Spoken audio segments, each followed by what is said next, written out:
Bonsoir tout le monde. Simplement une pensée un petit peu là, un peu en lien avec ce qui est vécu. En tout cas, une pensée qui m'a interpellée ces derniers jours. Euh, L'élément qui m'a interpellée en fait, c'est les choses qui peuvent remonter à notre mémoire par rapport à des circonstances qu'on peut traverser. Comme si en fait, il y a je sais pas comment dire, il y a des réalités spirituelles qui se cachent derrière les souvenirs, et ces souvenirs nous sont comme rappelés à la mémoire à des moments très opportuns ou très inopportuns. Et en fait, cette pensée-là, elle m'a fait écho en fait dans le livre d'Esdras. Donc, si on peut prendre ensemble Esdras, on va prendre à partir du chapitre 1. Je vais pas tout lire, simplement pour retracer un parcours. Et après, on ira dans Esdras 3. Donc vraiment, c'est la pensée un peu sur laquelle le Saint-Esprit me mettait ces derniers jours-là. C'était la notion du souvenir. Dans le sens où les pensées qui viennent à ton esprit, qui viennent les pensées qui montent à ta mémoire sont en fait envoyées par quelqu'un. C'est pas anodin. Et c'est comme s'il y a des pensées qui peuvent il y a comme des souvenirs qui peuvent te communiquer la force de persévérer, de te positionner. Et il y a aussi comme des souvenirs qui peuvent être communiqués dans un but en fait de te conduire à abandonner ou de faire comme comment dirais-je échouer tes entreprises. C'est un peu la pensée là qui m'a interpellée. Donc si on va dans Esdras 1, je vais prendre Esdras 1:1. Esdras 1:1. Donc, quand on arrive ici dans Esdras, on nous dit la première année de Cyrus, roi de Perse, afin que s'accomplisse la parole de l'Éternel prononcée par la bouche de Jérémie, l'Éternel réveilla l'esprit de Cyrus, roi de Perse, qui fit faire de vive voix et par écrit cette publication dans tout son royaume. Ainsi parle Cyrus, roi des Perses, l'Éternel, le Dieu des cieux, m'a donné tous les royaumes de la terre et il m'a commandé de lui bâtir une maison à Jérusalem en Juda. Qui d'entre vous est de son peuple? Que son Dieu soit avec lui, et qu'il monte à Jérusalem en Juda, et bâtisse la maison de l'Éternel, le Dieu d'Israël. C'est le Dieu qui est à Jérusalem. Dans tout lieu où séjourne des restes du peuple de l'Éternel, les gens du lieu leur donneront de l'argent, de l'or, des effets et du bétail, avec des offrandes volontaires pour la maison de Dieu qui est à Jérusalem. Donc voilà l'ordre que donne Cyrus, roi de Perse. C'est lui qui donne l'ordre pour la reconstruction en fait ici du temple. Donc c'est ce roi-là qui donne l'ordre pour la reconstruction du temple. Si on va directement dans le chapitre 3, Esdras 3, dans Esdras 3, on voit qu'en fait le peuple s'assemble comme un seul homme et il commence en fait à entreprendre la reconstruction du temple, et il y a tout un tas de procédures, tout un tas de personnes qui sont comme recrutées et qui sont envoyées en fait pour participer à la reconstruction. Et je vais aller directement à partir du chapitre 4. À partir du chapitre 4, en fait, il y a le peuple d'Israël qui est en train de reconstruire sur ordre du roi Cyrus, en train de reconstruire le temple. Et dès lors où la construction se met en place, on voit en fait quasiment immédiatement, des ennemis. Donc des personnes qui vont comme se dresser contre la construction. Et on va voir un peu simplement le processus. Et ce que l'esprit me mettait à cœur, en fait, c'est comme si quand un processus de reconstruction de mon être intérieur se met en place, sur l'ordre du Saint-Esprit, donc Christ a livré sa vie pour faire de nous sa demeure, et il y a comme tout un processus de reconstruction, de nettoyage, de transformation, de persuasion en fait de nos entrailles qui se met en place, et il y a aussi en parallèle tout un processus de résistance avec les forteresses qui va se dresser contre. Et on va voir en fait ici que le processus qui va se dresser contre, derrière les forteresses en fait, il y a comme des voix qui vont rappeler en fait à la mémoire des choses. Donc ici, quand on va dans le chapitre 4, verset 1, les ennemis de Juda et de Benjamin apprirent que les fils de la captivité bâtissaient un temple à l'Éternel, le Dieu d'Israël. Ils vinrent auprès de Zorobabel et des chefs de famille et leur dirent, nous bâtirons avec vous, car comme vous, nous invoquons votre Dieu et nous lui offrons des sacrifices depuis le temps d'Ésar-Hadon, roi d'Assyrie, qui nous a fait monter ici. Mais Zorobabel, Josué et les autres chefs de famille d'Israël leur répondirent, ce n'est pas à vous et à nous de bâtir la maison de notre Dieu, nous la bâtirons nous seuls à l'Éternel, le Dieu d'Israël, comme nous l'a ordonné le roi Cyrus de Perse. Donc ici, il y a comme un rejet de la sollicitation des ennemis. Il y a comme un rejet, c'est-à-dire qu'ils ne vont pas participer à la construction. Ils ne vont pas participer. Et dès lors où en fait le peuple d'Israël se positionne contre la participation de ces personnes-là, on va voir en fait qu'il y a comme tout un processus qui va comme s'étendre dans le but d'essayer d'empêcher, d'entraver la reconstruction. Et on nous dit verset 4, alors les gens du pays découragèrent le peuple. Donc premièrement, il y a la notion du découragement. Après, il y a la notion, on nous dit, ils l'intimidèrent pour l'empêcher de bâtir. Et là, par la grâce de Dieu, je passe du temps avec différents frères et sœurs, et il y a comme des entrailles qui sont agressées, et je vois trop ce processus-là où on approche le cœur de quelqu'un comme pour le décourager, l'intimider, et on nous dit ici, dans le but de l'empêcher de bâtir. C'est comme si la pensée que Christ a posée dans un cœur, les forteresses de l'ennemi vont comme venir l'agresser dans le but de décourager, intimider, pour empêcher en fait l'édification intérieure. Ça va comme se traduire par j'ai plus envie de prier, j'ai plus envie de méditer, je me laisse aller à certaines pensées, je commence à considérer certaines voies. Vous voyez, il y a comme tout un processus en fait d'intimidation, de découragement dans le but de faire obstruction à la construction. Et nous, on sait que on bâtit, la ville est bâtie par la bouche des hommes droits. Ça veut dire que le processus comme de découragement, d'intimidation va se jouer aussi sur nos lèvres. Et ici, on voit simplement, si on continue au verset 6, il y a un processus maintenant d'accusation qui va se mettre en place. Et là où je voulais arriver, en fait, c'est au verset 15. Donc, Esdras 4, 15. Les ennemis d'Israël vont commencer maintenant à rédiger une lettre à l'attention du nouveau roi, dans le but en fait qu'il fasse cesser, donc le roi Artaxerxès, dans le but qu'il fasse lui cesser la reconstruction du temple. Et je vais pas lire toute la lettre, je vais simplement, ce qui m'interpellait dans ce passage-là, c'était le verset 15.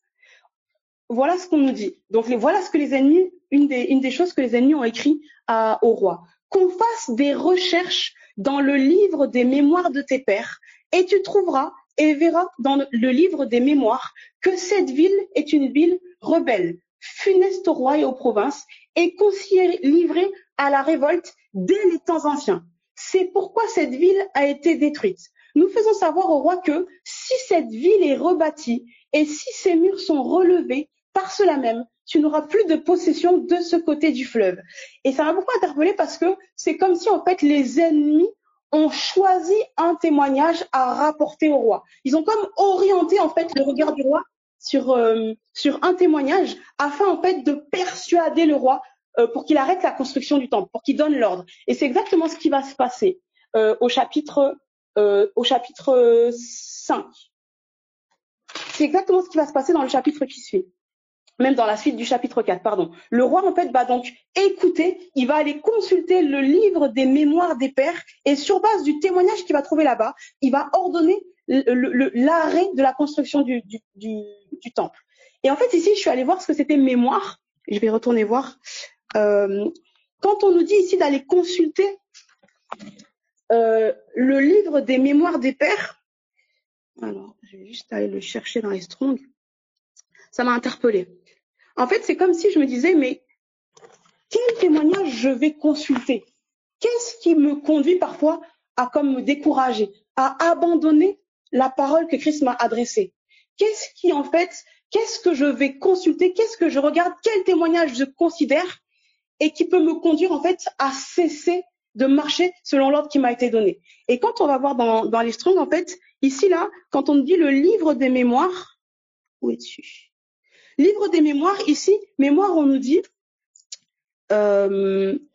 souvenir.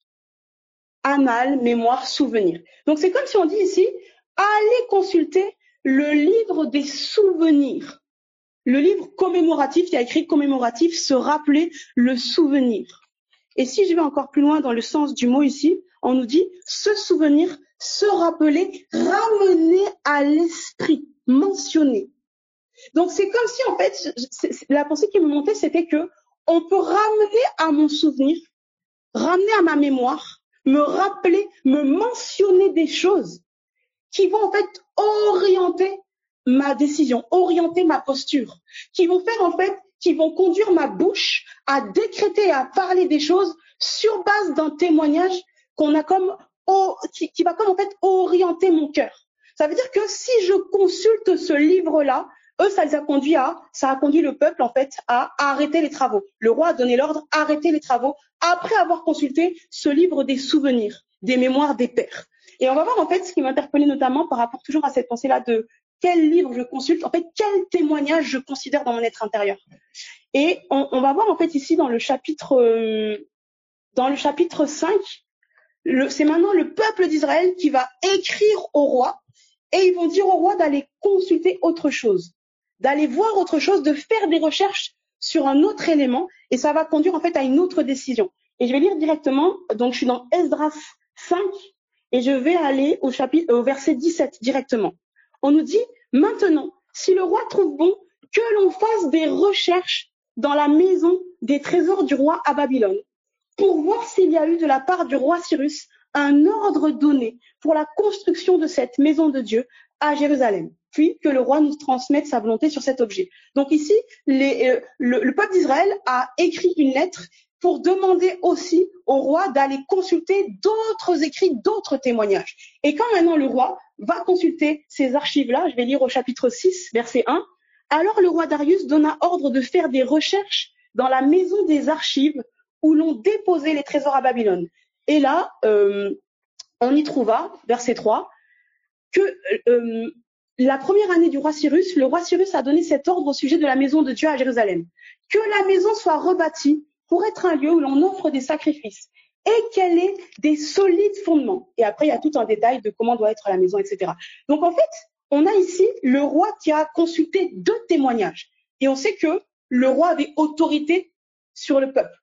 On voit ici, quand il a consulté le livre des mémoires des souvenirs des pères, il a donné l'ordre d'arrêter la reconstruction de la maison. Et quand il est parti maintenant consulter, rechercher dans la maison des archives, il a donné maintenant l'ordre, reprenez les travaux et que tout le monde se soumette et les aide. Et en fait, ça m'a beaucoup interpellé, en fait, la posture. C'est comme si ici le roi était une bouche et en fonction de l'ordre qu'il a donné, il y a des travaux qui ont cessé et il y a des travaux aussi qui ont continué et qui ont repris. Et j'avais vraiment cette pensée-là personnelle, comme si en fait le témoignage qui va être sur mes lèvres va orienter l'édification de quelque chose.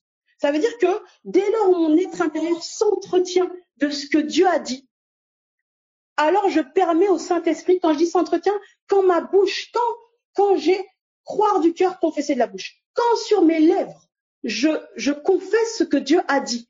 En fait, confesser ici, c'est homologeo, c'est même parole. Je parle des choses, des gens, des circonstances comme Dieu en parle. C'est pas seulement je dis les mêmes mots.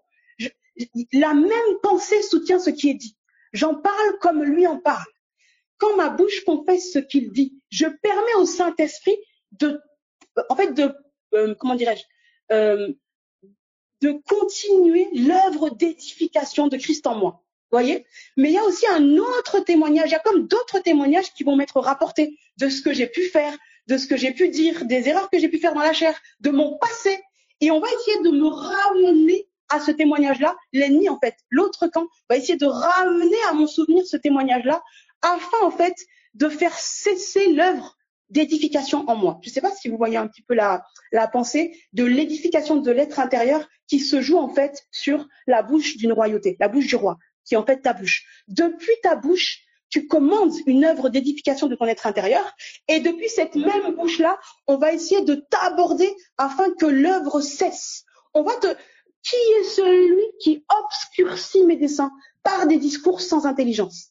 Ça veut dire que par ma bouche, dès lors où ma bouche ne confesse plus Christ, ne parle plus des choses comme Dieu en parle, en fait, dès lors où j'ai un témoignage autre que celui de Christ aux lèvres, c'est comme si je deviens maintenant une entrave à l'œuvre de l'Esprit, que ce soit dans ma vie ou dans celle de ceux qui m'entourent. Vous voyez? C'est comme si je voyais ici l'importance, le rôle crucial, en fait, de la bouche.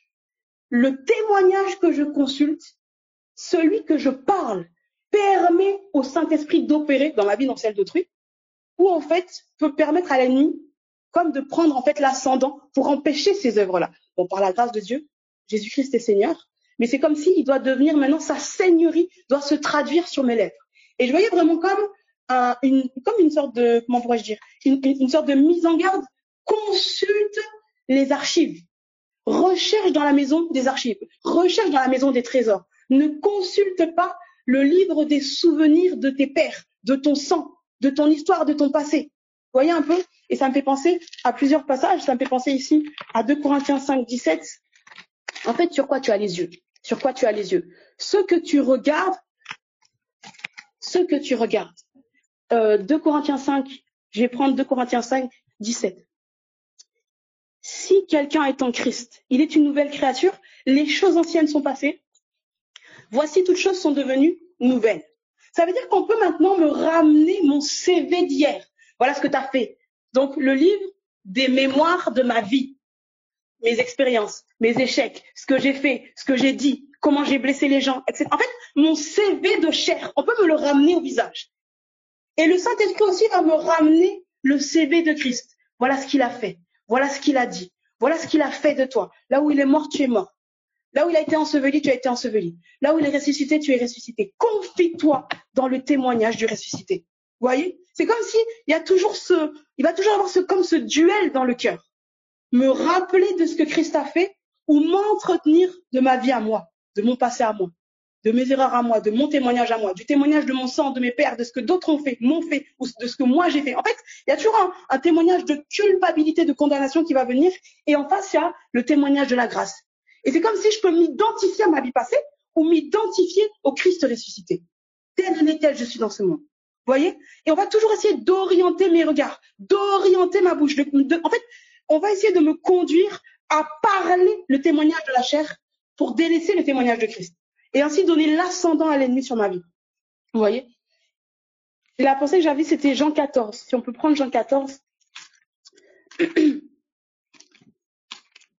Un esprit nous communique un souvenir. Donc les souvenirs desquels tu t'entretiens, le livre que tu consultes là, c'est un esprit qui t'approche et qui te parle. Donc ça veut dire que les souvenirs qui sont dans ta conscience ne sont pas anodins, ils sont amenés par quelqu'un.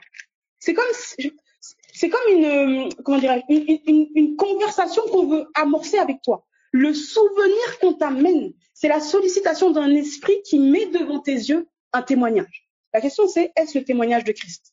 Et ça m'interpellait beaucoup parce que j'ai commencé à parcourir notamment Exode. C'est comme si Dieu n'a de cesse de rappeler au peuple qui il est. Je suis l'Éternel ton Dieu qui t'ai fait sortir du pays d'Égypte, du pays de la maison de servitude. Il fait que se rappeler à eux. Souvenez-vous. Des fois, ils avancent, ils font des autels, ils font des sacrifices, ils font des tas de cailloux. En fait, comment ils appellent ça? Le livre du témoignage, ils prennent la verge d'Aaron. En fait, il y a tout un tas de choses qui sont là dans le but qu'ils se souviennent, se souvenir d'eux, rappeler à sa mémoire. Vous voyez? Et ici, si on prend Jean 14, 26, on nous rend le témoignage du Saint-Esprit. Et on voit ici que le Saint-Esprit a pour mission de te rappeler des choses. C'est comme ça que quand tu as des souvenirs qui montent à ta mémoire, examine qui t'approche. Il y a des souvenirs, quand tu les prends, ça peut te plonger vraiment dans des choses très étranges. Oh, mélancolie, angoisse, terreur, culpabilité, condamnation, irritabilité, ou je ne sais. Il y a d'autres souvenirs aussi. Les souvenirs du Saint-Esprit produisent le cœur et le caractère de Christ en toi. Et les souvenirs autres de la chair vont aussi t'amorcer dans la chair. Vous voyez? Donc ici, je suis dans Jean 14, verset 26. Jean 14, 26. Le consolateur, l'Esprit Saint, que le Père enverra en mon nom, vous enseignera toutes choses et vous rappellera tout ce que je vous ai dit. Donc on nous rend ici le témoignage concernant le Saint-Esprit, l'Esprit de Christ qui est en nous. Le Saint-Esprit vous enseignera toutes choses et vous rappellera tout ce que je vous ai dit. Donc ici, le Saint-Esprit a pour mission et rôle de nous rappeler les paroles du Christ. Voilà sa mission. Donc quand c'est d'autres pensées qui sont ramenées à ma mémoire, ça n'est pas le Saint-Esprit.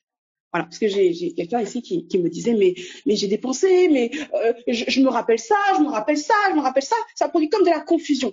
Et en fait, voilà l'élément de discernement. Le Saint-Esprit a pour vocation de te rappeler les paroles de Christ, de te rappeler le témoignage de Christ, de te rappeler l'œuvre de la croix, Jésus-Christ est mort, il a été enseveli, il est ressuscité. Voilà autour de quoi va tourner le témoignage du Saint-Esprit. Voilà ce que le Saint-Esprit va ramener à ta mémoire.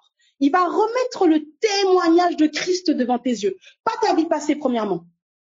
Il va ramener le témoignage de Christ. Et dès lors où le témoignage de Christ est devant les yeux, tu permets l'édification de ton être intérieur par le Saint-Esprit. L'Esprit de Christ est à l'œuvre. Il se tient derrière le témoignage de Christ. Vous voyez? Et j'avais vraiment cette pensée-là, et j'avais la pensée de... où est-ce? Voilà, j'avais la pensée de... Je crois que c'est dans Jérémie. Donc ici, on voit le Saint-Esprit vous rappellera. Donc un esprit qui t'approche peut se traduire par un souvenir. Tout d'un coup, tu te souviens de quelque chose. Je vais prendre Jérémie. Il faisait ici le lien entre le souvenir et les paroles. Ce que tu dis, ton être s'en souvient. Ce que tu parles, ton cœur s'en souvient. En fait, par ma bouche, je maintiens une pensée active en moi.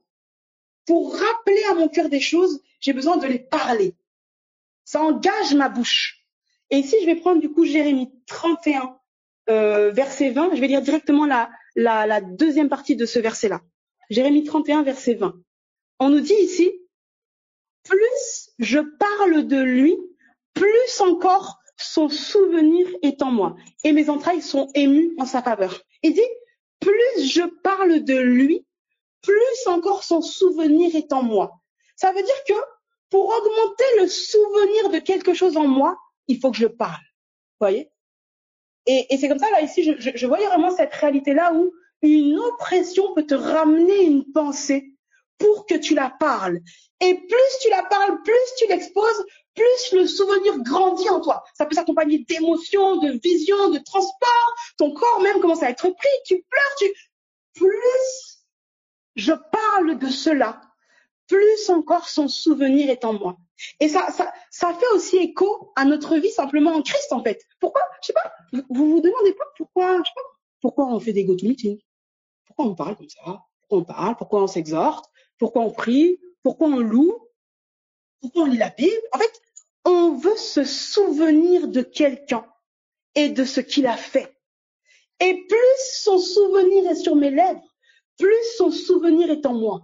Vous voyez? Donc, comment je demeure dans le souvenir de Christ, dans le souvenir de son œuvre, de qui il est et de ce qu'il a fait par mes lèvres. Ce que je dis permet à qui il est et à ce qu'il a fait de demeurer en moi. Je m'entretiens de qui il est, de ce qu'il a fait. Je repasse au-dedans de moi ce qui le concerne. Et ça s'établit en moi. L'œuvre d'édification se poursuit à mesure où mes lèvres s'entretiennent de ce qu'il a dit. Et je pourrais prendre ici le proverbe...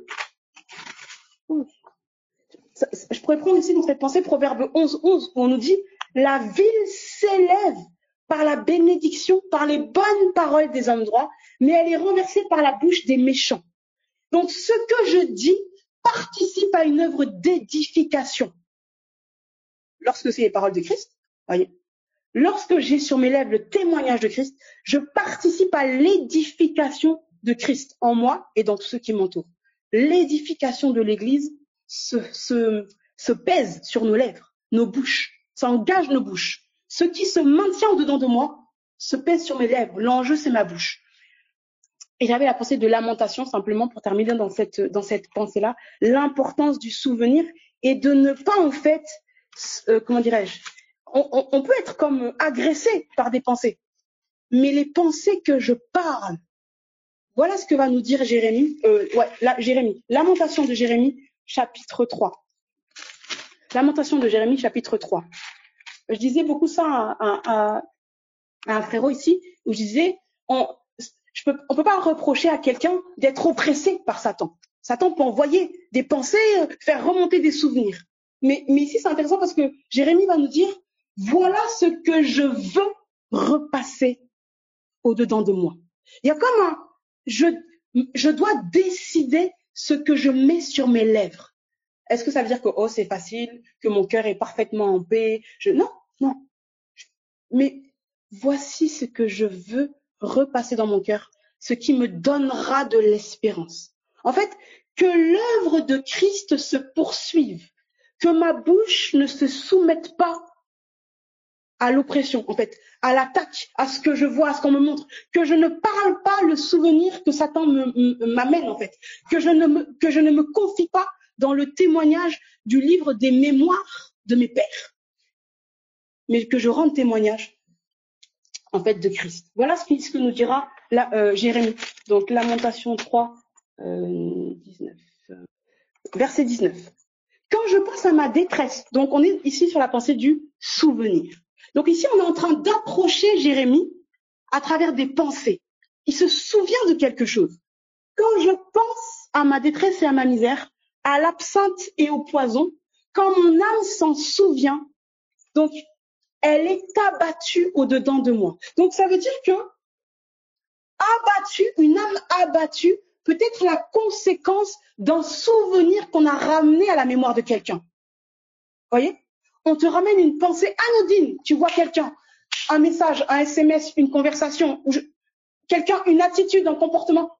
On ramène à ta mémoire un souvenir et ça produit dans ton âme abattement. Voyez, quand je m'en souviens, mon âme est abattue au-dedans de moi. Donc, ce dont je m'entretiens produit quelque chose en moi. Ici, on voit, je pense à ma détresse, je pense à ma misère. Ça produit en moi abattement. Voici, verset 21, ce que je veux repasser en mon cœur, ce qui me donnera de l'espérance. Donc, de la même manière que certaines pensées entraînent mon âme à l'abattement, des souvenirs qu'on me communique peuvent entraîner mon âme à l'abattement. Voilà maintenant ce que je veux repasser en mon cœur, ce qui me donnera de l'espérance. Et on nous dira les bontés. Donc ici, on nous cite qu'est-ce que Jérémie se dit, qu'est-ce qu'il décide de repasser dans son cœur. Les bontés de l'Éternel ne sont pas épuisées. Ses compassions ne sont pas à leur terme. Elles se renouvellent chaque matin. Oh, que ta fidélité est grande. L'Éternel est mon partage, dit mon âme. C'est pourquoi je veux espérer en lui. L'Éternel a de la bonté pour qui espère en lui, pour l'âme qui le cherche. Il est bon d'attendre en silence le secours de l'Éternel. Est-ce que la situation de... Donc ici, on est au verset 26. Entre le verset 19 et le verset 26, la circonstance de Jérémie n'a pas changé. C'est sa bouche. C'est le souvenir duquel il s'entretient qui a changé. Ça n'est pas premièrement sa circonstance. Il peut être oppressé de la même manière. Il peut être dans la même situation. On peut lui montrer les mêmes visions. On peut lui faire subir les mêmes attaques. Mais il y a comme une résolution du cœur. Voici ce que je veux repasser dans mon cœur. Et c'est vraiment cette posture-là que, par la grâce de Dieu, on essaye de prendre ici au quotidien, pour soi-même déjà, et les uns pour les autres. Dès que tu as un peu de souffle, parle la parole. Dès que l'oppression te quitte un peu, parle la parole. Si ta bouche est encore libre, mets sur tes lèvres le souvenir du ressuscité. Mets sur tes lèvres l'évangile. Vous voyez? Et ça m'interpellait beaucoup bien que son âme soit abattue, voilà ce que je veux repasser en mon cœur, ce qui me donnera de l'espérance. Donc ça veut dire que l'espérance, l'enjeu de l'espérance pour ton cœur se joue sur tes lèvres. Vous voyez? Et c'était vraiment interpellant en fait ici de voir comment au milieu de certaines oppressions, mais c'est comme si les bouches sont neutralisées. La personne n'arrive plus à parler, on neutralise sa bouche. C'est comme si on veut empêcher l'espérance d'être produite dans ce cœur. Mais gloire soit rendue à Dieu. La pierre a été roulée, l'espérance est là. Nous avons une espérance vivante. Et dès lors où ta bouche parle, ton cœur s'entretient de ce qui concerne Christ, l'espérance est vivifiée en toi. Vous voyez? Donc voilà, c'était simplement cette pensée-là du souvenir et de la bouche en fait. Ce dont je me souviens, ce dont mon cœur s'entretient, permet au Saint-Esprit d'opérer ce qu'il a à faire. Par ma bouche, je donne l'ascendant au Saint-Esprit. Vous voyez? Et j'avais cette pensée-là du passage qui dit ne donnez pas accès au diable. Vous voyez? Alors, ne donnez pas accès J'avais cette pensée-là de donne accès à Christ, en fait. Donne accès à Christ. Comment? Mets sur tes lèvres son témoignage. Donne-lui accès à ton cœur. Au milieu de l'oppression, quand les choses aussi vont bien, quand c'est plus difficile, donne-lui accès. Loue, prie. Lis les Écritures à voix haute. Reprends ce qu'il t'a dit. Si tu n'y arrives pas, ça peut arriver. Hein. Des fois, c'est vraiment difficile. Mets-toi à côté de quelqu'un qui peut le faire pour toi. Ou voilà, tu mets play, tu réécoutes un audio, tu réécoutes tes propres proclamations, remets dans tes oreilles, rappelle à ton souvenir, en fait, ton histoire avec lui. Ce que tu veux repasser dans ton cœur qui te donnera de l'espérance. Voilà. Et on nous rend le témoignage que il est le Dieu de l'espérance. Voilà. Merci à tous. Bonne soirée. Bonsoir à tous. J'espère que vous allez bien. Merci à la Sista qui a partagé. C'est vraiment dans la même pensée. J'étais pas mal aussi sur l'identification. Mais en écoutant, la pensée qui m'est montée tout à l'heure, c'était vraiment cette pensée de la verge de Moïse paraissait insignifiant, mais derrière, il y avait une puissance. Donc la verge de Moïse paraissait insignifiant. Donc c'est un bâton qu'on aurait pu négliger, mépriser, mais derrière, en fait, il y avait une puissance. Et donc je vais aller dans Nombre 21. Nombre 21. Nombre 21.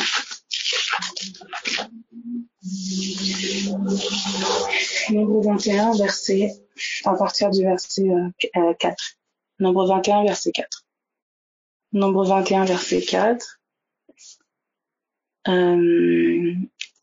Ils partirent de la montagne de Hor, par le chemin de la mer Rouge, pour tourner le pays d'Édom. Le peuple s'impatienta en route, et parla contre Dieu et contre Moïse. Pourquoi nous avez-vous fait monter hors d'Égypte, pour que nous mourions dans le désert? Et là, il y avait une pensée qui me montait quand je lisais ça.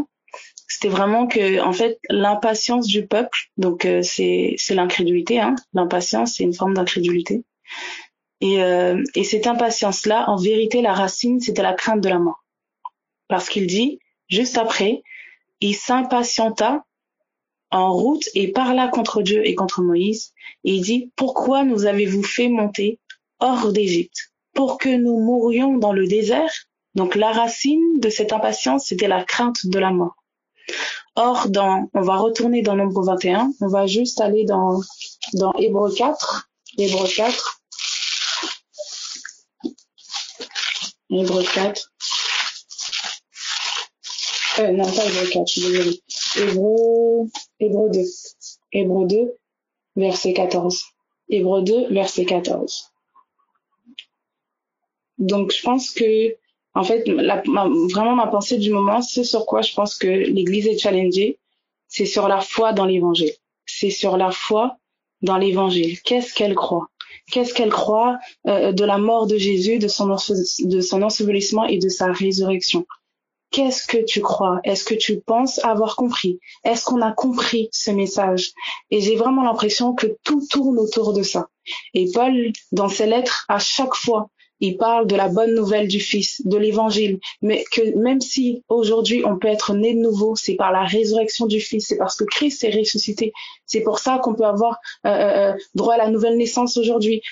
Dans Hébreux, il parle du fait que le péché a été aboli par le sacrifice de Jésus. En fait, je suis vraiment en train de comprendre qu'il y a vraiment quelque chose à capter et qu'il faut s'enraciner dans le message de l'Évangile.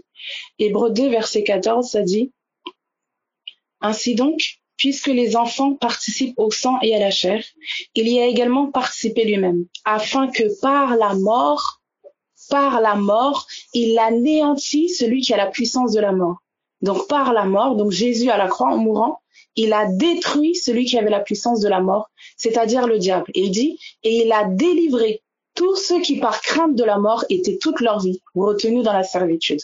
Donc les gens étaient esclaves à cause de la crainte de la mort. Et Jésus a réglé ça à la croix.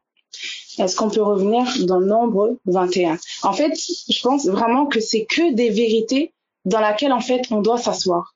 ou je sais pas, j'ai l'impression des fois on passe vite comme si ouais bon je sais, j'ai déjà entendu, etc. Paul dit je ne me lasse pas de vous répéter ces choses, je ne me lasse pas de vous répéter les mêmes choses parce qu'elles sont salutaires pour vous. Et donc dans Nombre 21, on revient dans Nombre 21, donc la crainte de la mort a été réglée à la croix. Nombre 21, verset 5. Vous me dites si je vais trop vite, parfois. Nombre 21, verset 5, ça dit « Le peuple s'impatienta », on continue la lecture donc, « s'impatienta en route et parla contre Dieu et contre Moïse. Pourquoi nous avez-vous fait monter hors d'Égypte, pour que nous mourions dans le désert?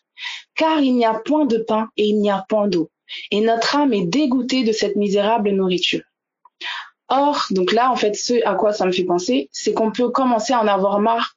Aujourd'hui, je parlais avec des frères et sœurs, et on parlait beaucoup de la répétition. Et des fois, l'âme, elle aime pas la répétition. Elle aime pas ça. Et je sais que Israël, ils en ont eu marre à un moment donné de manger la même nourriture. Et on nous dit dans 1 Corinthiens 15, on va faire un crochet, avant de prendre 1 Corinthiens 15, on va aller dans Jean 6.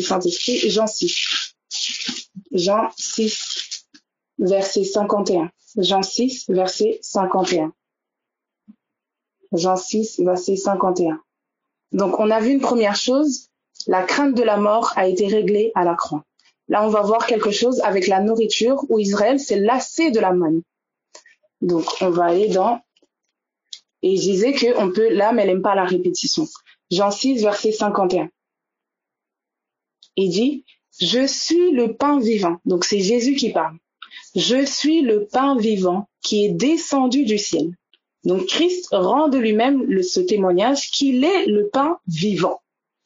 Si quelqu'un mange de ce pain, il vivra éternellement. Et là, il va dire quelque chose de fort. Il dit, « Et le pain que je donnerai, c'est ma chair que je donnerai pour la vie du monde. » Or, on sait que où est-ce que Jésus a donné sa vie? C'est à la croix. Le pain que je donnerai, c'est ma chair pour la vie du monde. Donc là, en fait, c'est comme s'il m'actualisait cette écriture-là en disant que l'évangile est aussi ta nourriture. On retourne dans Nombre 21. Donc l'évangile est ta nourriture. Or, il dit dans 1 Corinthiens, avant d'aller dans Nombre 21, donc on se laisse conduire, 1 Corinthiens 15, 1 Corinthiens 15, verset 1. 1 Corinthiens 15, verset 1. C'est un passage qu'on prend souvent, mais que je trouve capital. 1 Corinthiens 15, verset 1, ça dit ceci. « Je vous rappelle, frères, l'évangile que je vous ai annoncé, que vous avez reçu, dans lequel vous avez persévéré. » Donc, annoncer, recevoir, persévérer. Donc, on peut me l'avoir annoncé, j'ai entendu, j'ai reçu la chose, mais je ne persévère pas dedans. Et il y a quelque chose qui dit fort, enfin, je prends pas mal de passages en parallèle, mais c'est juste pour qu'on comprenne la pensée. Je laisse un petit peu 1 Corinthiens 15 de côté, on va prendre Hébreux 6, verset 12. Hébreux 6, verset 12. Il dit, reçu, annoncé, reçu et persévérer. Et Hébreux 6 dit ceci, Hébreux 6, verset 12. Hébreux 6, verset 12. Même on peut commencer à partir du verset 11. Ça dit, nous désirons que chacun de vous montre le même zèle pour conserver jusqu'à la fin une pleine espérance, en sorte que vous ne vous relâchiez point et que vous imitiez ceux qui par la foi et la persévérance héritent des promesses. Par la foi et la persévérance. Donc, il y a une notion de persévérance qui s'accompagne à la foi et la persévérance. Et c'est fort dans Hébreux 6, verset 15, il dit, « Et c'est ainsi qu'Abraham, ayant persévéré, obtint l'effet de la promesse. » Abraham, ayant persévéré, obtint l'effet de la promesse. Donc, il n'a pas seulement cru, mais il a persévéré dans ce qu'il croyait. Et il dit, il obtint l'effet de la promesse. Or, on a vu que ce qui a été comparé à la promesse dans Acte 12, verset 33, on fait juste un crochet, Acte 13, verset 32, Acte 13, verset 32. La foi et la persévérance. J'ai reçu, on m'a annoncé, maintenant il faut que je persévère dans ce dans quoi on m'a annoncé. Et qu'est-ce qu'on m'a annoncé? Paul rappelle l'évangile. Acte 13, verset 32.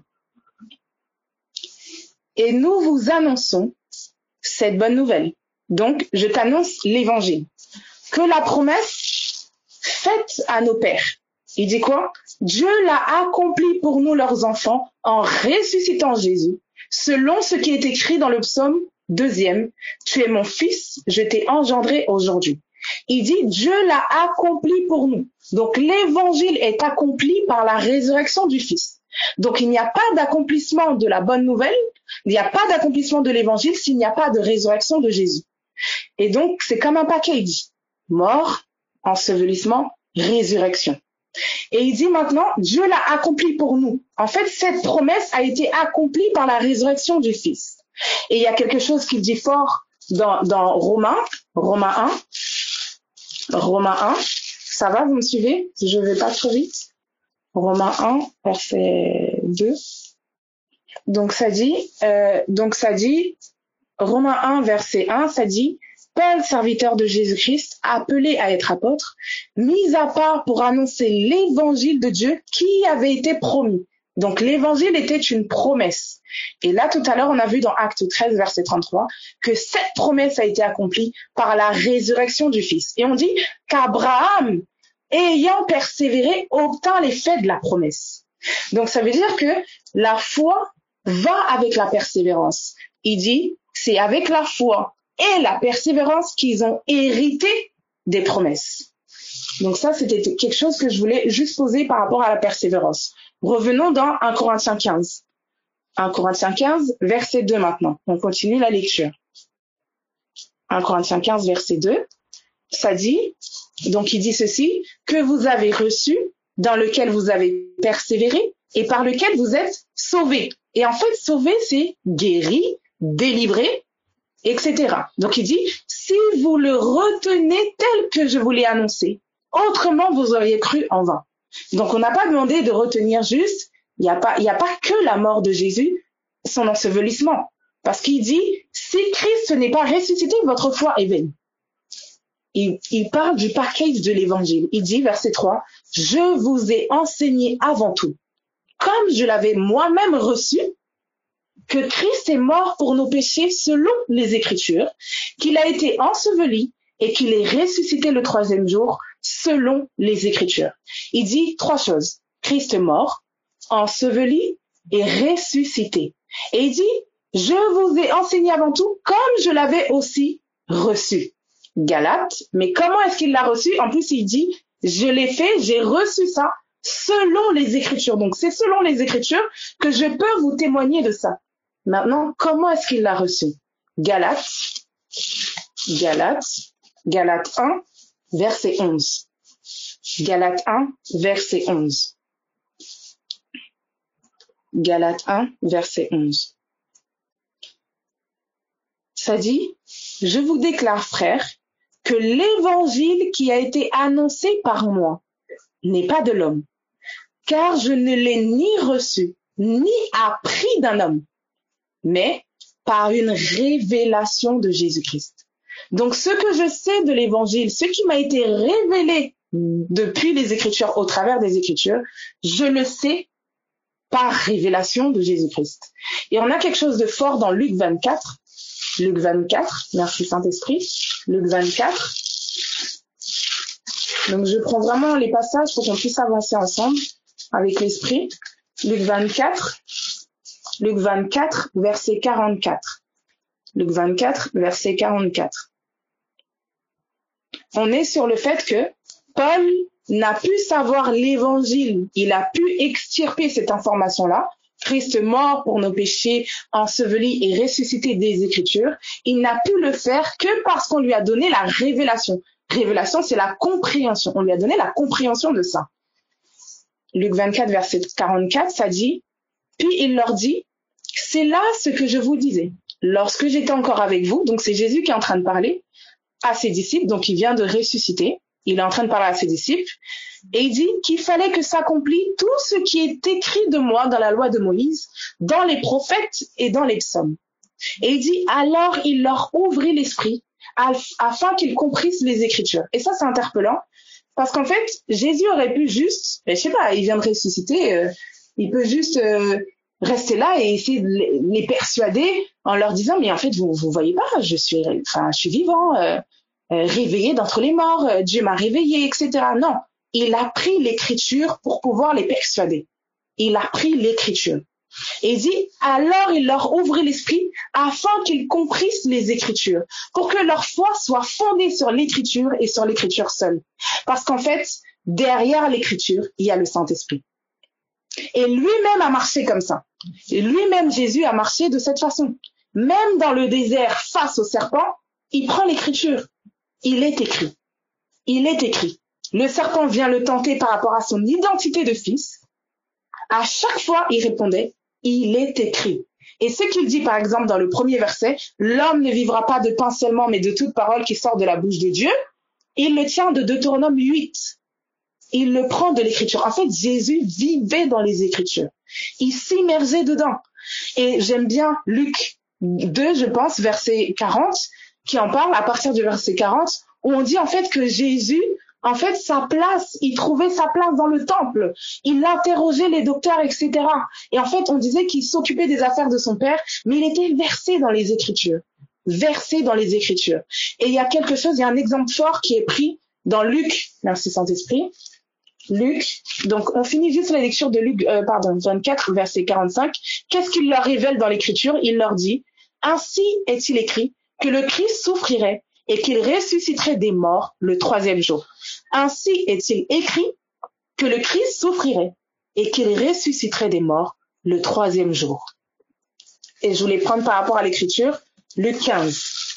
Ouais, désolé, c'est traduit comme ça. Luc 16, verset 19.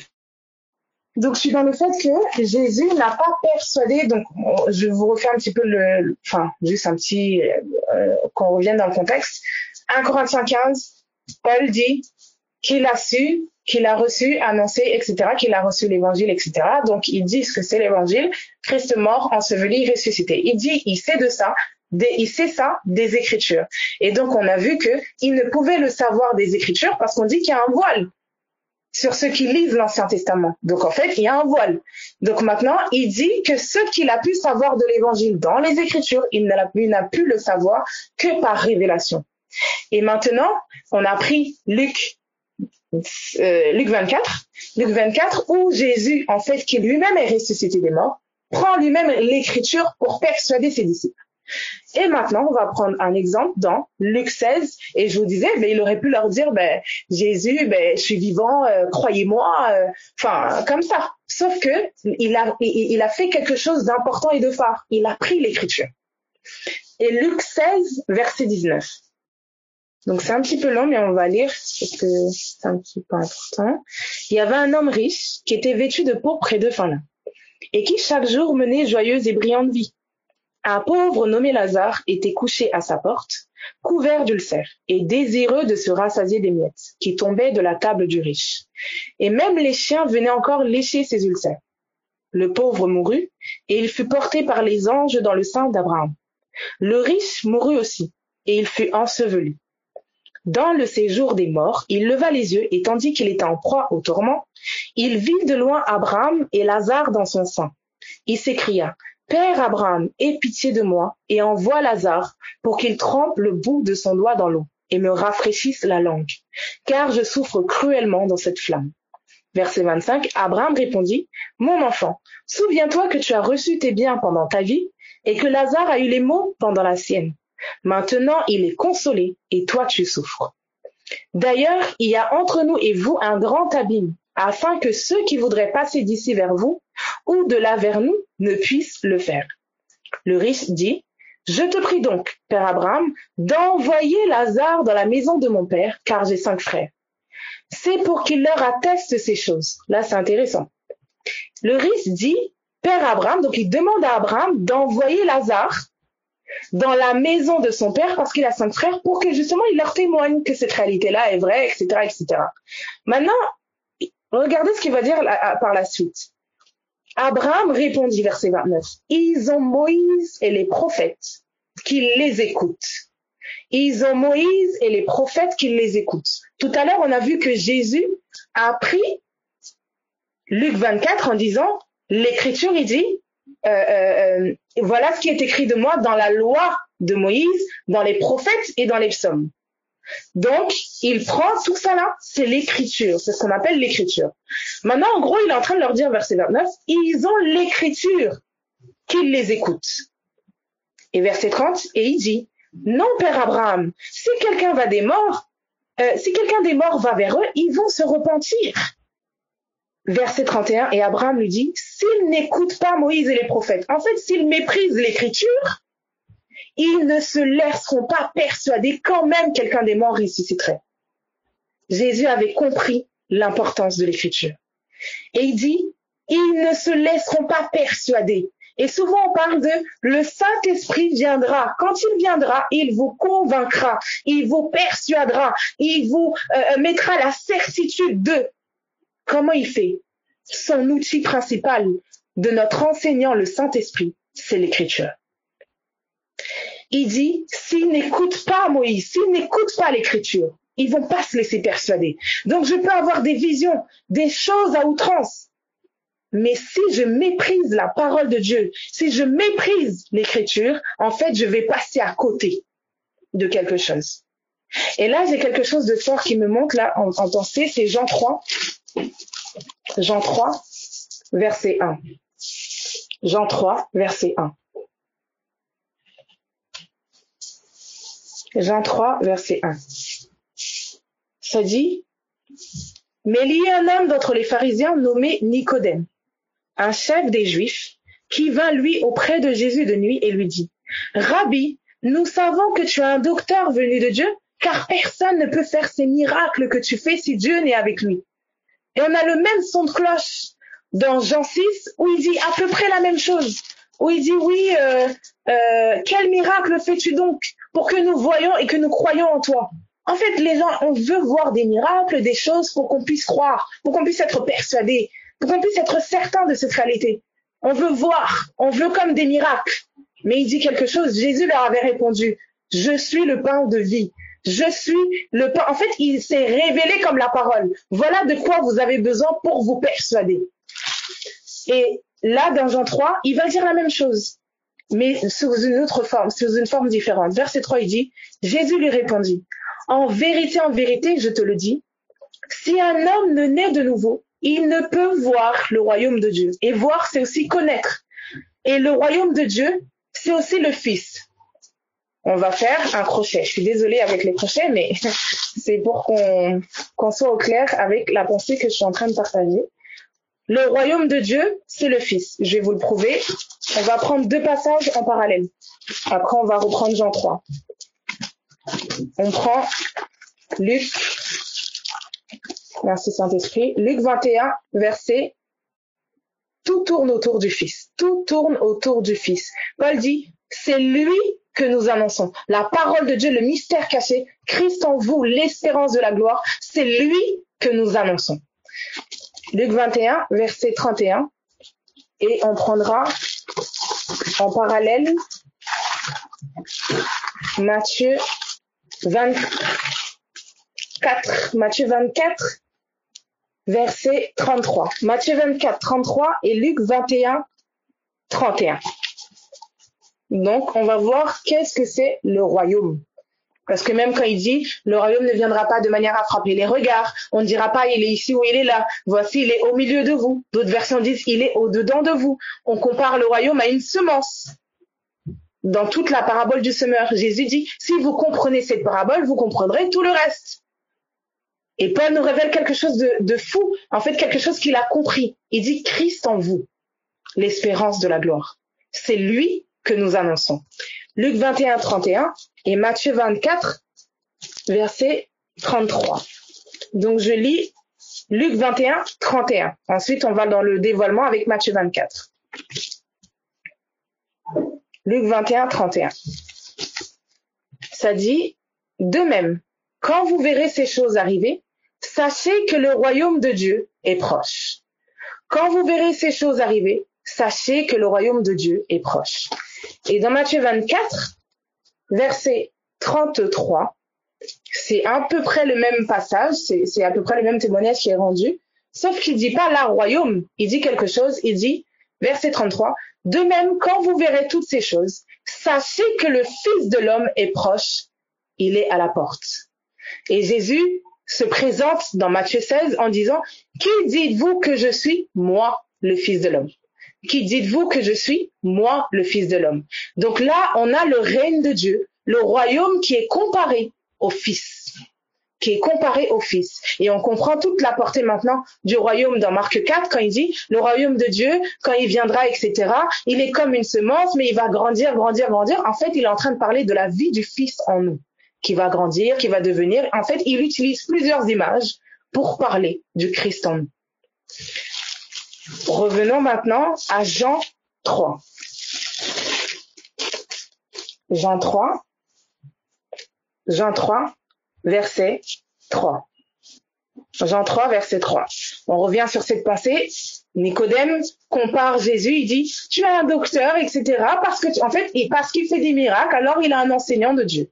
Mais c'est comme si Jésus va un petit peu le remettre à sa place en lui disant, Jésus lui répondit, en vérité, je te le dis, si un homme ne naît d'en haut, il ne peut voir le royaume de Dieu.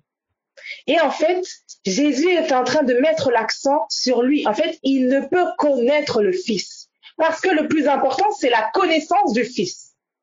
Il ne peut voir. En fait, c'est ça le plus important. C'est pas les miracles, c'est pas les choses, c'est pas, on peut savoir une multitude de choses.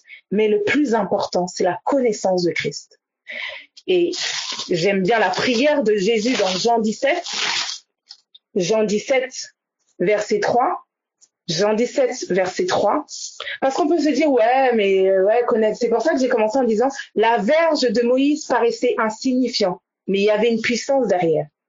Là où on néglige, on méprise le témoignage de Jésus que le Saint-Esprit nous rend au travers des Écritures, etc., ça paraît comme insignifiant. Non, c'est pas suffisant pour mes combats, c'est pas suffisant pour ce que je vis. Mais pourtant, Jésus dit ceci dans Jean 17, « Or, la vie éternelle, c'est qu'ils te connaissent, toi le seul vrai Dieu, et celui que tu as envoyé, Jésus-Christ. » La vie éternelle, c'est qu'ils te connaissent. En fait, la connaissance de Christ est une vie. Donc, à chaque facette de Christ que le Saint-Esprit me révèle, en fait, c'est la vie qu'il me communique. Il me communique la vie par la connaissance de sa personne.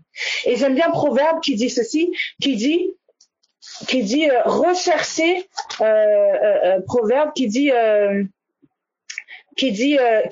Proverbe 2, qui dit ceci, verset 3, qui dit, oui, si tu appelles la sagesse, si tu élèves ta voix vers l'intelligence, si tu la cherches comme l'argent, si tu la poursuis comme un trésor. Et en fait, c'est comme si le Saint-Esprit m'interpellait sur le fait de le poursuivre, de poursuivre l'évangile, de poursuivre la connaissance de Christ, comme si je cherchais l'argent. Tous les jours, on se lève pour aller bosser. Tous les jours, de matin, midi, soir, on se lève pour aller chercher, de la thune, etc. Mais, et la connaissance de Christ? La connaissance de Christ, c'est la vie. Et elle commence maintenant. Elle commence maintenant. Et quelle est cette connaissance? Cette connaissance, elle tourne autour de quoi? De l'évangile. Qui il est et ce qu'il a fait. Et je me dois de persévérer dedans. Il m'est demandé de persévérer dans le fait que, dans ce que je sais de l'évangile, sa mort, son ensevelissement et sa résurrection. Et j'aime bien dans Luc 24, il dit, et quand Jésus vient, il leur ouvre l'intelligence afin qu'ils comprennent les Écritures. Et en fait, il m'interpellait sur le fait de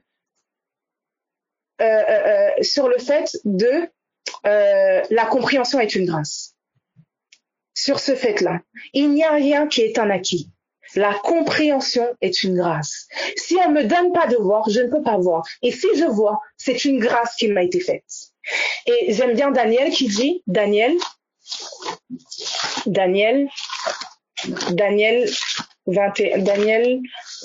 Saint-Esprit, Daniel 10, merci Jésus. La compréhension est une grâce. Daniel 10, merci Saint-Esprit. Daniel 10,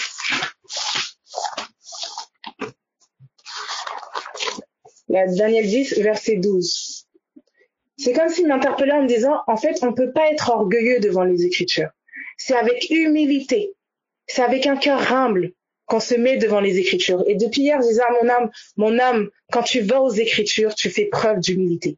Tu fais preuve d'humilité. Tu ne sais pas. Parce que souvent, on y va avec nos connaissances, nos choses, etc. Enfin, la dernière fois, j'ai fait juste un petit crochet, j'ai fait un rêve.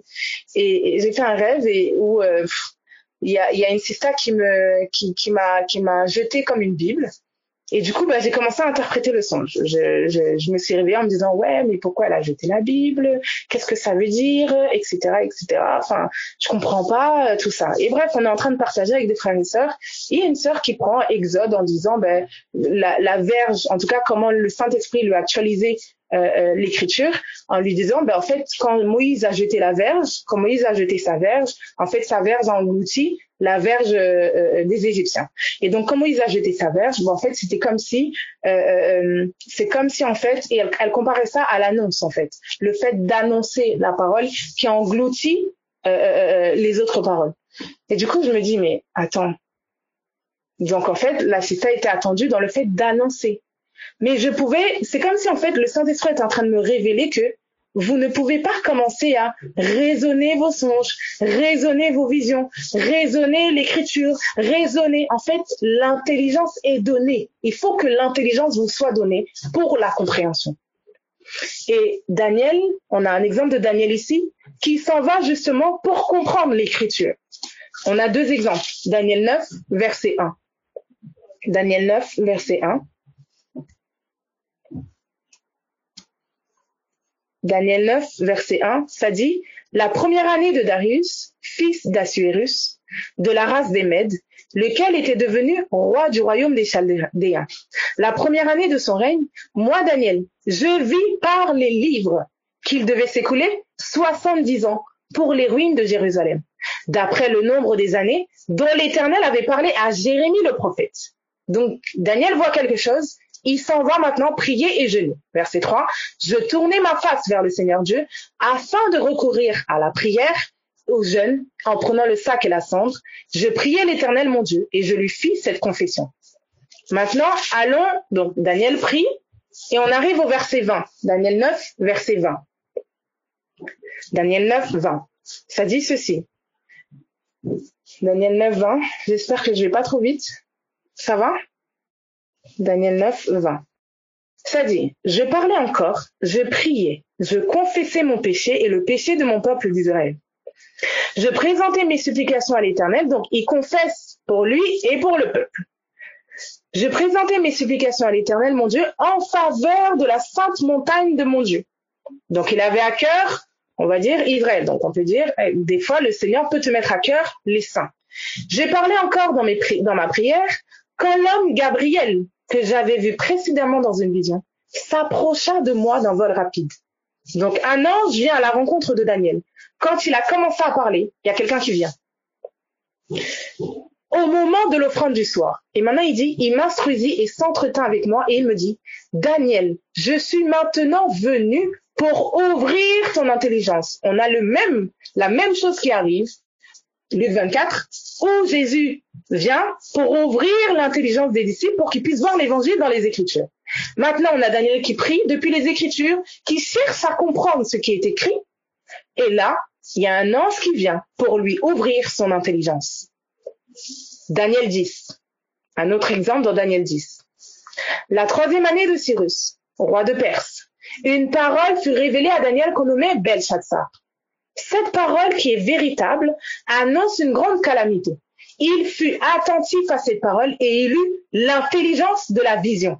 Il eut l'intelligence de la vision. Il eut l'intelligence de ses songes. Il eut l'intelligence de ci ou de ça. Il eut l'intelligence de l'écriture.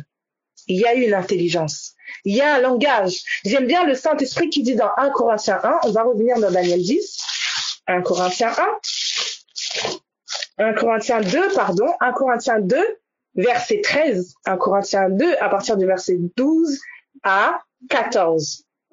12 à 14. Ça dit, Or nous n'avons pas reçu l'esprit du monde, mais l'esprit qui vient de Dieu. Pourquoi? Afin que nous connaissions. Connaître, c'est entrer, c'est voir, c'est pénétrer. Donc, qui nous fait entrer, qui nous fait pénétrer les choses que Dieu nous a données par sa grâce? C'est le Saint-Esprit. Maintenant, il dit, et nous en parlons, non avec des discours qu'enseigne la sagesse humaine, mais avec ceux qu'enseigne le Saint-Esprit. Le Saint-Esprit enseigne. Employant comment? Un langage spirituel pour des choses spirituelles. Donc, c'est pas un langage naturel. Donc, c'est tout un langage à apprendre.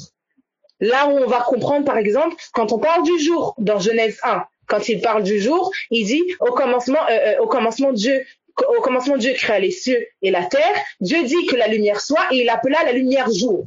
Mais quand on arrive dans Malachie, il parle du jour de l'Éternel. Or, Jésus rend de lui ce témoignage-là qu'il est la lumière du monde. Donc, en gros, il est en train de dire qu'il est aussi le jour, puisque Dieu a appelé la lumière jour. Donc, il y a un langage. Donc, ce que moi j'appelle lumière, c'est pas ce que, dans le monde du Saint-Esprit, il appelle lumière, dans le monde de la parole. Ce que moi j'appelle jour, c'est pas ce que eux ils appellent jour. Et dans ce monde-là, dans cette réalité, dans ce monde de la parole, en fait, on va voir que tout rend témoignage à une seule personne, Christ. Et donc, je reviens sur Daniel, il dit, il eut l'intelligence de la vision. Donc, en fait, pour comprendre mes visions, pour comprendre mes songes, je ne peux pas commencer à inventer. En fait, je dois m'attendre au Saint-Esprit avec humilité de cœur. Je peux le comprendre là. Là, par exemple, le songe, je l'ai compris que quand la sœur, elle a commencé à partager. Il faut s'attendre à l'esprit. Je ne peux pas raisonner les choses. En fait, c'est comme si on ne peut pas raisonner les choses de l'esprit. Les choses de l'esprit, c'est à l'esprit de nous donner la compréhension de ces choses, parce que ce sont ces choses à lui. Maintenant, Daniel 10, c'est pour ça qu'il est attendu de nous l'humilité.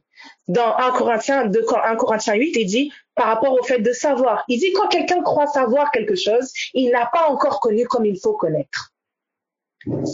Daniel 10, verset 2.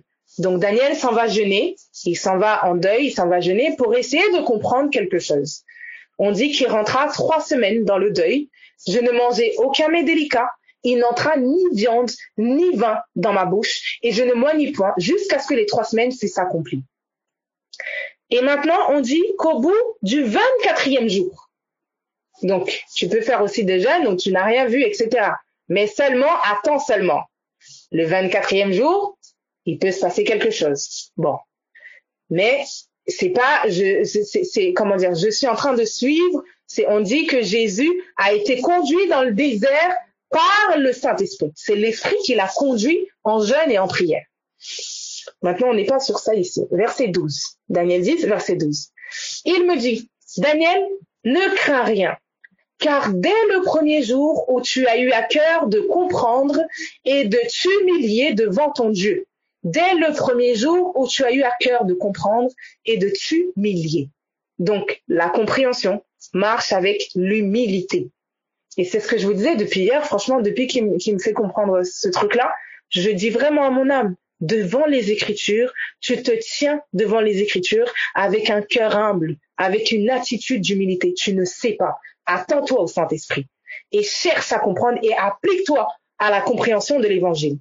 Et maintenant, il dit, verset 12, que tu as eu à cœur de comprendre et de t'humilier. Et maintenant, regardons verset 21, donc on saute un petit peu. Il y a eu un combat pour la compréhension, pour que cette compréhension parvienne à Daniel. Et verset 20, il me dit, sais-tu pourquoi je suis venu vers toi? Maintenant, je m'en retourne pour combattre le chef de la Perse, et quand je partirai, voici le chef de Javan viendra. Verset 21, ça c'est fort, il dit, mais je veux te faire connaître ce qui est écrit dans le livre de la vérité. Mais je veux te faire connaître, je veux te faire voir ce qui est écrit dans le livre de la vérité. Donc ça veut dire que, pourtant il avait lu peut-être, il pensait peut-être avoir vu, mais il y avait une intelligence qu'il n'avait pas. C'est pour ça qu'il est parti pour chercher à comprendre et il s'est humilié pour avoir l'intelligence de la vision. Par rapport à quoi? Par rapport à ce qui est écrit dans le livre. Donc on a eu 2 exemples. Par rapport à l'écriture, Daniel voit quelque chose dans Jérémie, il s'en va, un ange vient pour lui ouvrir l'intelligence. Jésus dans Luc 24, Jésus lui-même s'en va pour ouvrir son intelligence par rapport aux Écritures. Daniel s'en va encore pour prier. On ajoute ici l'humilité pour la compréhension. Luc, il y a quelque chose de fort que j'ai vu encore dans Jean 20 hier soir. Jean 20, Jean 20, pardon, excusez-moi. Donc, on va prendre 2 passages. Donc, j'ai bientôt fini. Jean 20 et on prendra, merci Saint-Esprit, Jean 20 et Luc, on prendra Jean 20 et, merci Jésus.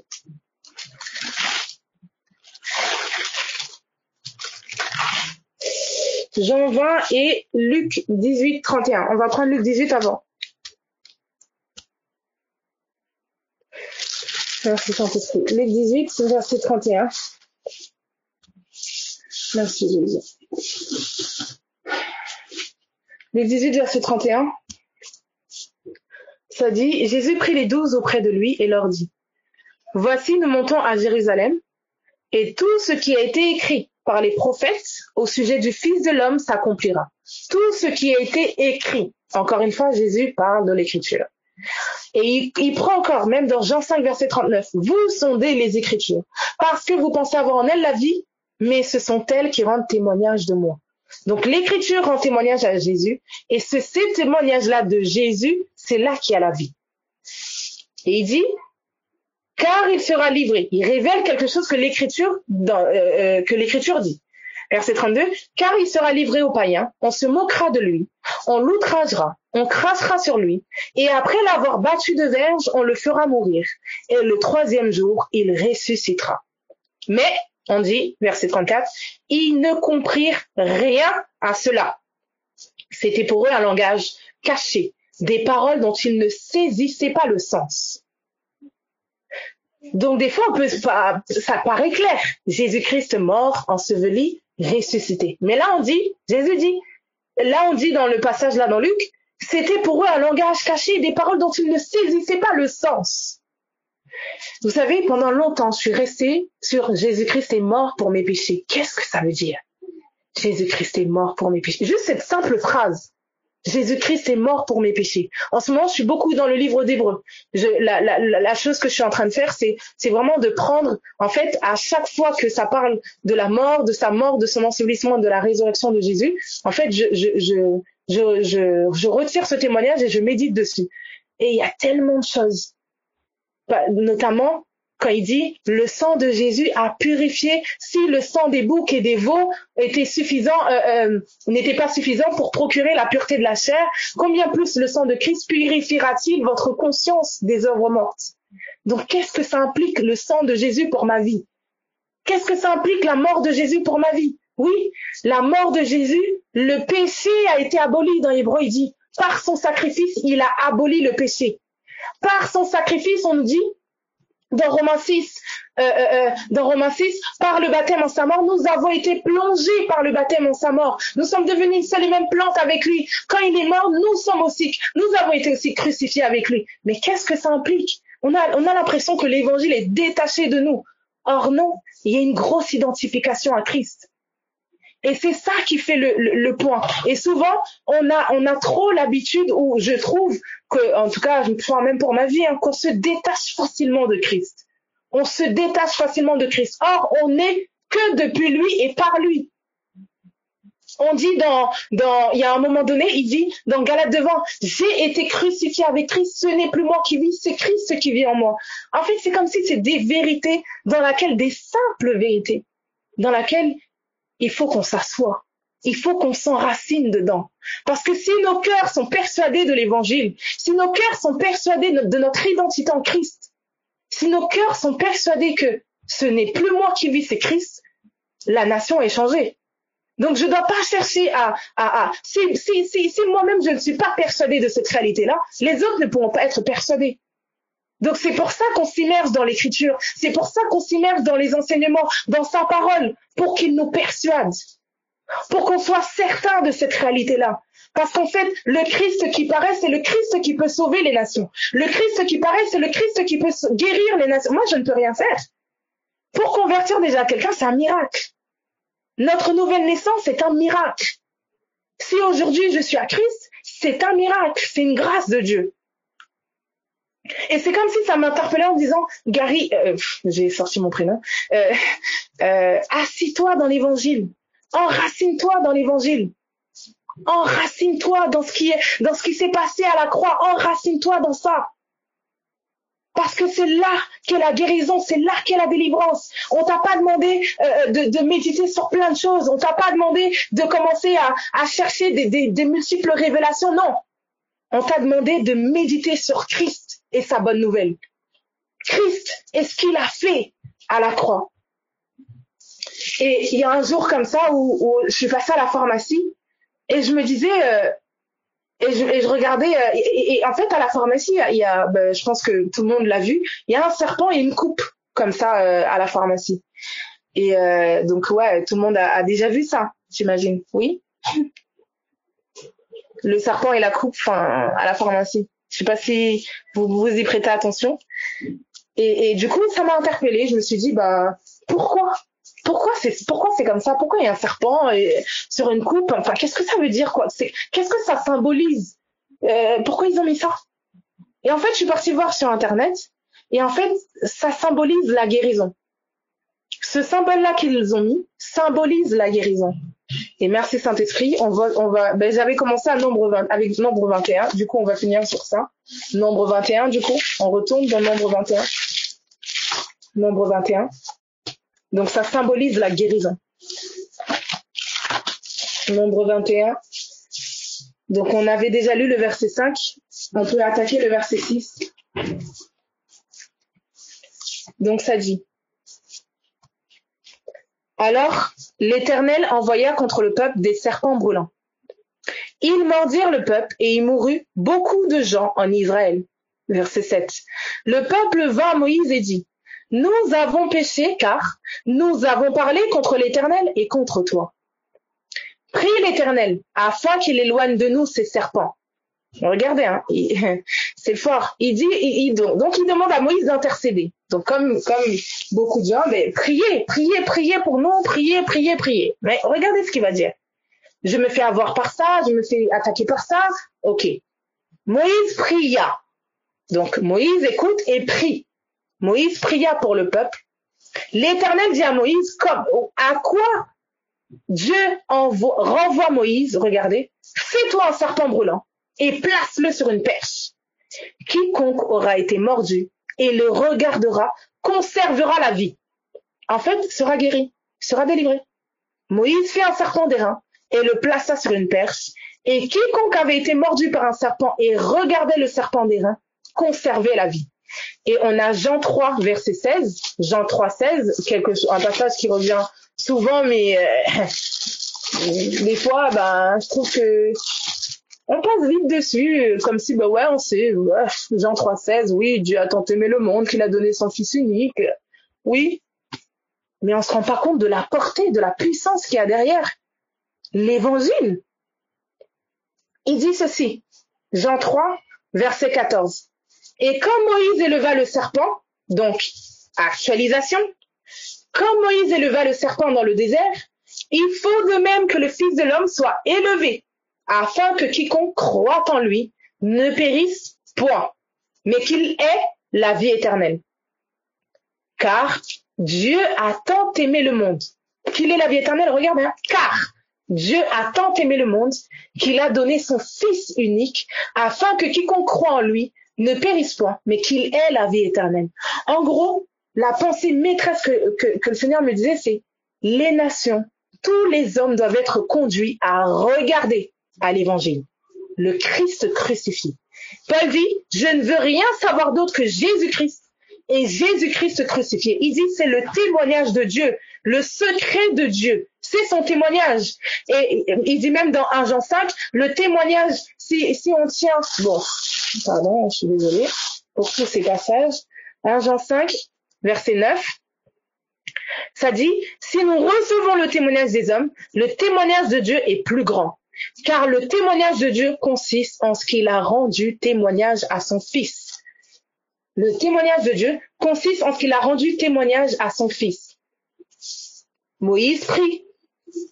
L'Éternel lui dit, mets le serpent sur une perche. Actualisation, c'est le Fils, en fait, conduit les gens à regarder à l'Évangile, conduit les gens à regarder à la croix, conduit les gens à regarder à ça. Pourquoi? Parce que, je vous ai dit, la pharmacie, le symbole de la guérison.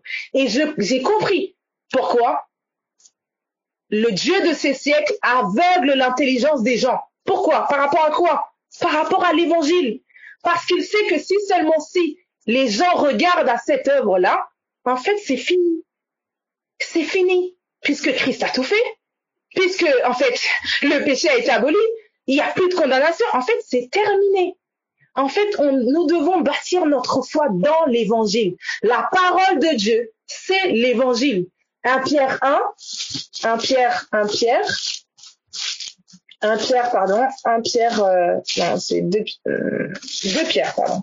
Non, 1 Pierre 1, verset 24. 1 Pierre 1, verset 24. Ça dit, car toute chair est comme l'herbe, et toute sa gloire comme la fleur de l'herbe. L'herbe sèche et la fleur tombe, mais la parole du Seigneur demeure éternellement. Et cette parole est celle qui vous a été annoncée par l'Évangile. D'autres versions disent, et cette parole, c'est l'Évangile.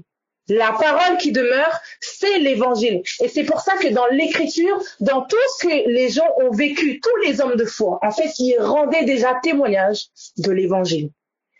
On prend un Jacob qui met son manteau, par exemple, qui va revêtir le manteau, et Rebecca qui dit les poils d'Ésaü, qui prend le manteau du premier-né, donc d'Ésaü, Jacob, et quand maintenant Rebecca dit, je prendrai cette malédiction sur moi, il rendait déjà témoignage de ce que Jésus allait faire à la croix. Quand Jacob met les vêtements du premier-né et qu'il peut se présenter devant le Père, il rendait témoignage de l'identification. Quand on parle de l'Évangile, on parle aussi de l'identification à lui, à Christ. Ce n'est plus moi qui vis, c'est Christ. Si Jésus-Christ est mort, il n'est pas mort tout seul. Je suis morte avec lui. J'ai été ensevelie avec lui. Je suis ressuscitée avec lui. En fait, c'est dans ces choses-là. Je suis assis. Il dit qu'il était assis à la droite. En fait, le combat de la foi, c'est le combat de la persévérance à garder la parole. Quelle est la parole? L'Évangile. Je crois que c'est dans merci Saint-Esprit, à un moment donné il dit voilà, bon, je me rappelle plus de la pensée, mais en tout cas la pensée qui me revenait aussi souvent, c'était en fait quand je méditais sur tout ça par rapport à Nombre 21, etc., et que en fait c'est comme s'il me faisait comprendre que l'Évangile c'était le traitement des nations, c'est le traitement pour les cœurs, les hommes qui souffrent, maladies, tout. L'Évangile c'est le traitement pour les entendements. L'Évangile, la mort de Jésus, son ensevelissement et sa résurrection, qu'est-ce que ça implique? C'est le traitement. Et je peux pas dire, comprendre, oui, j'ai compris, j'ai entendu, j'ai compris. Non. Il dit, tu as eu à cœur de comprendre et de t'humilier. Il faut qu'on s'attende à l'Esprit de Dieu pour nous faire comprendre le message de l'Évangile. Et il dit, et ça me disait, en fait, c'est comme si l'Esprit dans mon cœur me disait, en fait, je ne peux pas faire plus. J'ai déjà donné mon Fils. Je ne peux pas faire plus. En fait, c'est comme si on peut nous ramener des gros, je sais pas moi, des gros cas ou des lourdes choses. Mais le Saint-Esprit dira toujours la même chose. J'ai déjà donné mon Fils. Et j'ai déjà, ah oui, non, mais si tu m'aimes, fais ça. Non. Dieu a déjà prouvé son amour envers les hommes parce qu'il a livré son Fils à la croix. Il a livré son Fils. Maintenant, nous devons chercher à comprendre qu'est-ce que ça implique. Sa mort, son ensevelissement et sa résurrection. En quoi ça me concerne, puisque ça a été fait il y a 2000 ans? En quoi est-ce que ça me concerne, Jésus? En quoi est-ce que ça me concerne? Et chercher à comprendre que il n'est pas seulement mort, enseveli, mais qu'il est surtout ressuscité. Parce que comme il est ressuscité, 1 Pierre, j'ai bien compris là, je suis désolée du temps que... 1 Pierre 1, verset 3. 1 Pierre 1, verset 3, ça dit « Béni soit Dieu, le Père de notre Seigneur Jésus-Christ, qui, selon sa grande miséricorde, nous a régénérés. » Donc, régénérer, c'est nouvelle naissance. En fait, je suis né de nouveau. Je suis né de l'esprit. Pourquoi? Pour une espérance vivante. Quelle est notre espérance vivante? Christ en nous, l'espérance de la gloire. Mais comment est-ce que ça s'est fait? Par la résurrection de Jésus-Christ. Parce que Christ est ressuscité, j'ai pu naître de nouveau. Parce que Christ est ressuscité, en fait, je peux m'identifier à lui. Parce que Christ est ressuscité, en fait, sa vie peut être aujourd'hui, je peux bénéficier aujourd'hui de sa vie, de son caractère, de sa personnalité. En fait, je peux bénéficier de lui tout entier parce qu'il est vivant, en fait. Et j'aime bien le dernier passage, Saint-Esprit. Il y a un passage qui vient de me monter. Attendez. Jésus-Christ est vivant.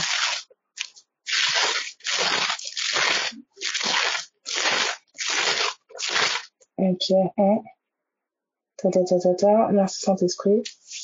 Ok, donc voilà. Bon, c'est pas grave, mais en tout cas, la grosse pensée, c'est l'évangile, c'est notre traitement. L'évangile, c'est notre traitement. Là, en tout cas, dans la maison, on est un petit peu conduit à prendre Romains 6 et à prendre ça comme un traitement, matin, soir, comme si c'était des médocs. Et on se le parle. J'aime bien la cita qui parlait tout à l'heure de la confession, de mettre l'évangile sur nos lèvres. Et la justice, la discipline de l'homme spirituel est premièrement dans le cœur et dans la bouche. C'est la discipline de l'homme du cœur et de sa bouche. Dans Romains 10, il dit croire dans son cœur et confesser de la bouche. Et j'aime bien Josué 1:6 qui dit celui qui médite ma parole jour et nuit, il dit médite ma parole jour et nuit pour agir fidèlement. Donc l'obéissance même à la vie, il dit médite. Et méditer, c'est murmurer, chuchoter, penser intérieurement, parler, raconter, etc., rêvasser. Tout comme des fois on réfléchit sur nos soucis, on s'inquiète, etc., etc. En fait, on est appelé, des fois on est chargé intérieurement par des inquiétudes. En fait, notre homme du cœur est appelé à penser à l'évangile. Notre homme du cœur est appelé à penser à Jésus et non à nos inquiétudes, etc. Et c'est de là qu'est née la foi. C'est de là que le Saint-Esprit nous persuade de sa réalité. Donc voilà, c'est vraiment en gros cette pensée-là, l'évangile, notre traitement, et qu'on puisse persévérer dans cette parole-là de l'évangile. Voilà, soyez bénis.